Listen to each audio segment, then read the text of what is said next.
강아지가 아프고 나서 건강하게 키우는 방법을 찾아봤어요. 책도 읽고 자료도 찾아보고 장수했다는 개들의 공통점이 무엇인지 찾아보기 시작했어요. 너무 깜짝 놀랐어요. 너무 1차원적으로 생각을 한 거예요. 뒤통수를 한 대 딱 맞는 그 느낌 들더라고요. 나 정말 바본가 봐. 이게 그런 의미였어? 하고 머리가 띵해지는 거예요. 강아지가 건강하려면 잘 먹고 잘 놀아주고 잘 자야 건강하다라는 말 앞에 이 말이 빠졌던 거예요. 제가 이걸 깨닫고 뭐부터 시작했냐면요.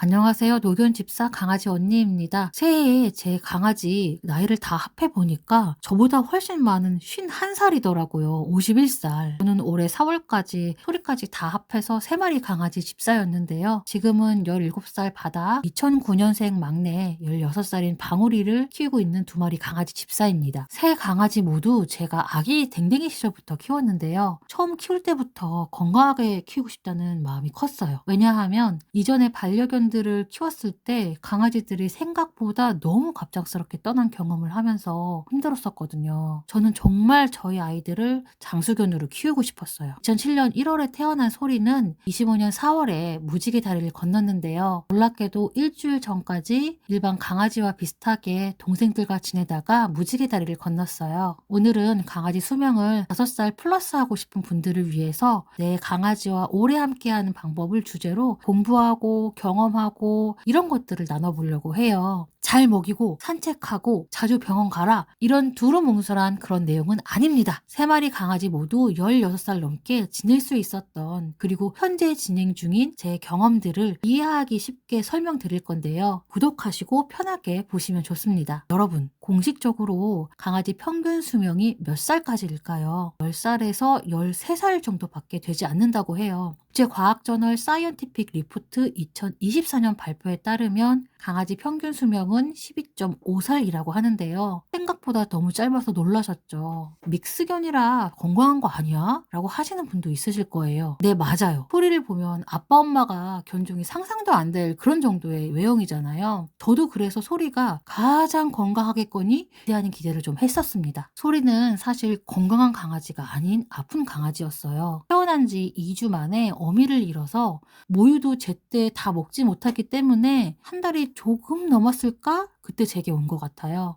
그래서 맛있는 것들을 진짜 많이 챙겨줬거든요. 그런데 안 먹는 거예요. 너무 말라서 털 위에 갈비뼈 자국이 보일 정도였거든요. 아파서 병원에 데려가면 저체중이라서 픽 쓰러질까봐 겁이 덜컥 났던 적이 정말 여러 번이거든요. 정말 저는 반려견과 오랫동안 행복하게 지내고 싶었어요. 제가 그때까지 공부했던 바에 따르면 어릴 때 약하면 성견이 될 때 아플 수가 있대요. 그런데 이런 걱정들을 1년 넘게 하다 소리가 1살 이후부터는 더 이상 하지 않게 되었어요. 푸석하던 털은 윤기가 돌고 건강하고 활기차게 되었습니다. 그렇게 소리는 밥도 잘 먹고 응아도 예쁘게 싸고 아프다가도 회복도 곧잘 하고 나름 건강하게 저랑 행복하게 18년 하고도 3달을 더 살다가 떠났는데요. 이런 얘기를 하면 모든 강아지들이 맛있게 먹는 신비의 사료를 발견한 거 아닌가? 궁금해하시는 분들도 계시더라고요. 소리가 달라진 게 아니라 저를 고쳤어요. 제 행동을 조금씩 고쳐나가기 시작했어요. 소리 동생들한테도 똑같이 해줬더니 길에서 구조돼서 입양해 왔던 바다도 수영견보다 더 빨리 수명이 단축된다는 중형견인데도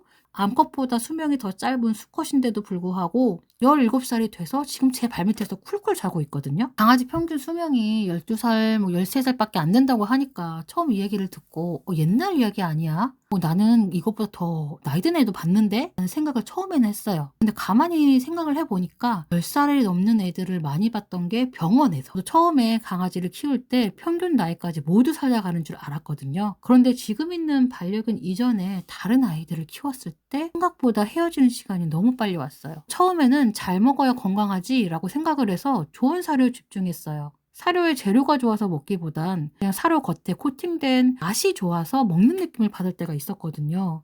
그러다 한때는 영양제에 꽂혔던 적도 있었어요. 저는 직구까지 하면서 배돼지 기입하고 그렇게 몇 년을 먹였거든요. 근데 딱히 좋아지는 건 모르겠고 불안한 마음에 먹이는 느낌? 그래서 그 다음부터 더더더 다시 책을 읽고 자료도 찾고 먹고 장수했다는 개들의 공통점이 무엇인지 찾아보게 되었는데요. 정말 깜짝 놀랐어요. 제가 너무나 일차원적인 생각을 하게 된 거예요. 뒤통수를 맞는 느낌이 들어서 얼얼할 정도였까? 생각해 보니까 우리 인간도 아이를 키우면서 건강하게 잘 크라고 아이 성장 속도에 맞춰서 부모가 다양한 환경을 제공해 주잖아요. 만들어 주죠. 태어나기 전부터 아이를 위한 공간을 따로 만들고 안전하게 자라고 침대에 가득가득 준비하고 성장에 맞춰 모유, 이유식, 밥 부모가 정말 꼼꼼하게 챙긴단 말이에요. 밥도 그냥 먹이나요? 우리가 먹던 숟가락 밥그릇 그런데 안 먹이잖아요. 아기식 의자에서 먹인단 말이에요.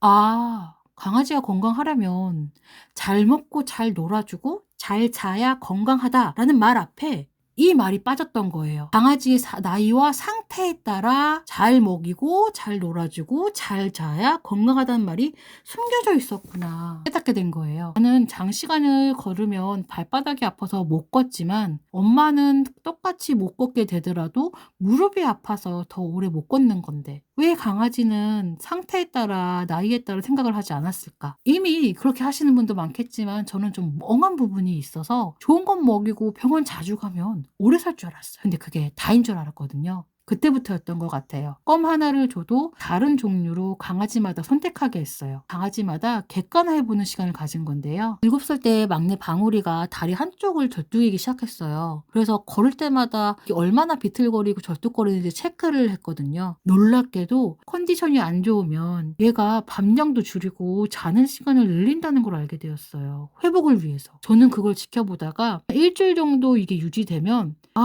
이때는 가야 되겠다. 그때 병원을 갔거든요. 그리고 그 먹는 것도 바꾸고 산책 시간도 30분으로 줄였고 산책할 때 폭신한 흙이 있는 곳을 일부러 찾아다녔죠. 집안에 매트는 깔아서 더 나빠지지 않게 예방도 했어요. 나를 삐어서 병원에서 진통제 먹고 찜질하고 집에 왔는데 잘 고치고 왔는데 이전에 같은 환경에 노출되면 집이 미끄러우면 또 걸려 넘어질 수가 있는 거잖아요. 그러면 발이 나만 나겠어요? 그렇잖아요. 그래서 저는 부모가 아이를 키우듯 먹는 거, 생활하는 것, 놀이하는 것을 지켜본 거예요. 제가 달라진 거죠. 사람도 여러 날 다리가 삐면 한의원이라도 가보잖아요. 저도 방울이를 데리고 병원에 갔었더니 그때 1에서 2기 정도 됐다고 했거든요. 2009년생인 방울이가 올해 16살이 됐는데 지금까지 관리가 좀 잘 돼서 수술 없이 잘 유지하고 있습니다. 병이라는 게 갑자기 아픈 게 아니라 우리가 발견한 게 좀 늦었을 뿐이지 조금씩 뭐지? 저거 이상한데? 이런 작은 부분부터 시작해서 커지잖아요. 그 시기를 놓쳐서 더 크게 아프고 여러분 방학 때 일기 숙제 밀려본 적 있으신가요? 저는 개학 전날에 일기를 밤새 쓰느라 고생했던 사람이라 무엇을 적는 습관을 들이기가 진짜 힘든 사람이었거든요. 강아지 입양을 하면 병원에서 강아지 수첩을 받아보셨을 거예요. 키, 몸무게, 배변, 소변, 치아 상태, 걸음걸이, 체중 변화 기록하잖아요. 이게 기본 수첩에 있는 게 강아지 상태에 맞춰서 보호자도 강아지가 이렇게 달라졌으니 준비하고 참고하고 적용해서 변경해 주세요. 의미라는 걸 전 알게 됐어요.